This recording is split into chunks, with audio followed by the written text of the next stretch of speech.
Hello friend, मैं MD तौफीक आलम Ali classes में स्वागत करता हूं। देखिए, आज का वीडियो है उत्तल दर्पण से संबंधित जो भिन्न भिन्न स्थिति पे जो प्रतिबिंब बनते हैं उनके बारे में आज देखेंगे। उत्तल दर्पण में जो दो केस होते हैं, जो आप पहला केस देखेंगे। उत्तल दर्पण में जब वस्तु को अनंत पर रखा जाता है तो प्रतिबिंब बनेगा। तो देखिए, उत्तल दर्पण में जब वस्तु को अनंत पर रखा जाता है तो देखिए ये ध्रुव है, मान लीजिए अनंत बहुत दूर है, और जब प्रकाश की किरणें आएगी यहाँ से तो दर्पण पर पड़ने के बाद वो क्या हो जाएगी, परावर्तित हो जाएगी। परावर्तित हो गई ना। अब दूसरी, जब भी प्रकाश की किरण आएगी तो एक नहीं आएगी, बहुत सारे आते हैं, तो हम कम से कम दो किरण को लेते हैं, तब प्रतिबिंब का निर्माण होता है। ठीक है, एक किरण ले लिया, प्रकाश की किरण आ रही है, दर्पण पर पड़ने के बाद परावर्तित हो गई। दूसरी, अब परावर्तित हो गई तो हम उत्तल दर्पण में ऐसा प्रतीत होता है कि मानो कि वह फोकस पर क्या हो रहा है, मिल रहा है। क्या फोकस पर मिल रहा है, मिलता हुआ प्रतीत। दूसरी, जब प्रकाश की किरण अनंत पे आएगी तो दर्पण पर पड़ने के बाद क्या हो जाए, परावर्तित हो जाती है। परावर्तित हो जाती है तो ऐसा मालूम होता है कि वो फोकस पर मिलती हुई प्रतीत होती है। ठीक है, तो अब इसमें जो प्रतिबिंब बनेगा, कहाँ बनेगा, जो प्रकाश की किरणें कहाँ पे क्रॉस कर रही हैं, फोकस पे, तो प्रतिबिंब कहाँ बनेगा, तो प्रतिबिंब फोकस पर बनेगा। कहाँ बनेगा, फोकस पर बनेगा। ठीक है, फोकस पर बनेगा। दूसरी बात, पहला तो हो गया। दूसरी बात, जब अनंत से प्रकाश की किरणें आ रही है तो प्रतिबिंब फोकस पर बनेगा। दूसरी बात, जो अनंत पर आ रही है प्रकाश की किरणें, तो जिस बिंदु पर बनेगा फोकस पर बनेगा, तो वह अनंत से आ रही है ना, तो फोकस पर बनेगा तो प्रतिबिंब बहुत छोटा बनेगा। कैसा बनेगा, बहुत छोटा बनेगा, बहुत छोटा बनेगा क्या, प्रतिबिंब। ठीक है, अब तीसरी बात, छोटा तो बनेगा और कैसा बनेगा, सीधा बनेगा। सीधा बनेगा तो कैसा बनेगा, दर्पण के पीछे बन रहा है तो काल्पनिक बनेगा। चार बात याद होगी आपको। जब वस्तु को उत्तल दर्पण में जब प्रकाश की किरण अनंत से आती है तो दर्पण पर पड़ने के बाद फोकस पर मिलती हुई प्रतीत होती है, तो प्रतिबिंब फोकस पर बनेगा और बहुत छोटा बनेगा, सीधा बनेगा और काल्पनिक बनेगा।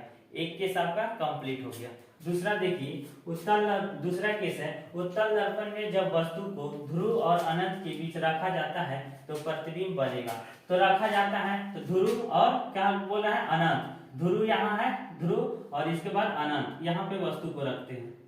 वस्तु ए बी है।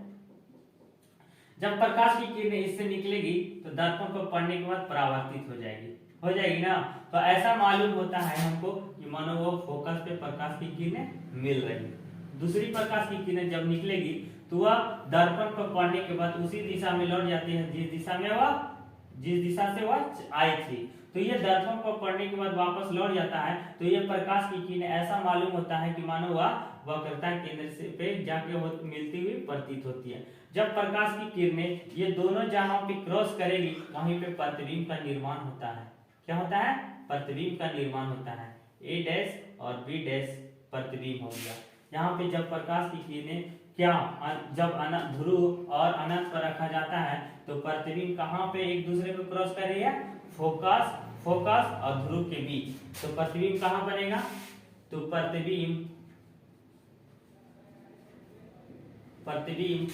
फोकस और ध्रुव के बीच बनेगा। प्रतिबिंब फोकस ऐसे लिख देते हैं, सूचित करते हैं, फोकस और ध्रुव के बीच बनेगा।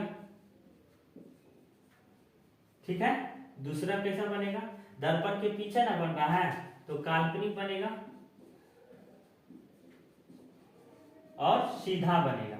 जहां पे काल्पनिक बनेगा ना वहां सीधा बनता है। और तीसरी बात ये हो गया कि ये वस्तु ए बी जो है, ए बी वस्तु बड़ा है ना, और जब क्रॉस करने के बाद प्रकाश की किरणें एक दूसरे को क्रॉस करने के बाद छोटा प्रतिबिंब बन रहा है, तो प्रतिबिंब कैसा बनेगा, छोटा बनेगा। छोटा बनेगा क्या, प्रतिबिंब लिख देते हैं। देखिए, अब इस बात को समझ गए होंगे, उत्तल दर्पण में जो वस्तु को ध्रुव और अनंत के बीच रखा जाता है तो प्रतिबिंब फोकस और ध्रुव के बीच बनेगा। काल्पनिक बनेगा, सीधा बनेगा, वस्तु से छोटा बनेगा।